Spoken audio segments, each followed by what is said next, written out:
Viral kontrakan dijadikan sekolah di Cianjur, siswi SD Surati Dedi Mulyadi minta bantuan. Seorang siswi SD di Ciranjang, Kabupaten Cianjur bernama Haifa Nur Ilmi membuat surat terbuka untuk Gubernur Jawa Barat, Dedi Mulyadi soal kondisi sekolahnya yang memprihatinkan. Haifa Nur Ilmi mengaku menjadi angkatan pertama bersekolah di SD TQ Mashruriyah yang berada di Ciranjang, Kabupaten Cianjur. Terlihat dari akun Instagram SD Mashruriyah, kondisi sekolahnya berdiri di tengah-tengah bangunan tampak seperti kontrakan warga.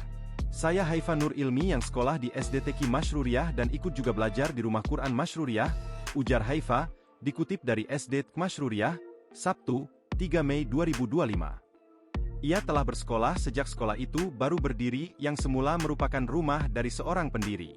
Siswi tersebut mengenakan kerudung abu-abu dan busana muslim perpaduan biru dan abu senada.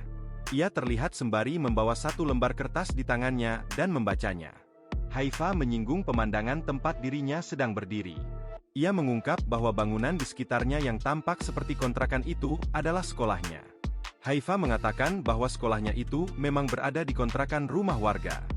Meski demikian, Haifa mengungkapkan rasa bersyukurnya dapat mengenyam pendidikan di sana meski kondisi sekolahnya memprihatinkan.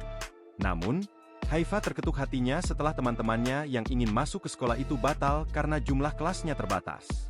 Ia mengungkap bahwa di sekolahnya itu hanya tersedia 2 kelas. Selain itu, sekolahnya juga mengontrak per bulannya membayar 2,4 juta rupiah. Karena kondisi sekolahnya itulah Haifa berinisiatif membagikan surat terbuka untuk ikhtiar agar mendapatkan bantuan dari Gubernur Jawa Barat, Dedi Mulyadi. Haifa berharap surat terbukanya itu dapat didengar dan sampai ke Gubernur Jawa Barat. Download Tribun X sekarang, menghadirkan lokal menjadi Indonesia.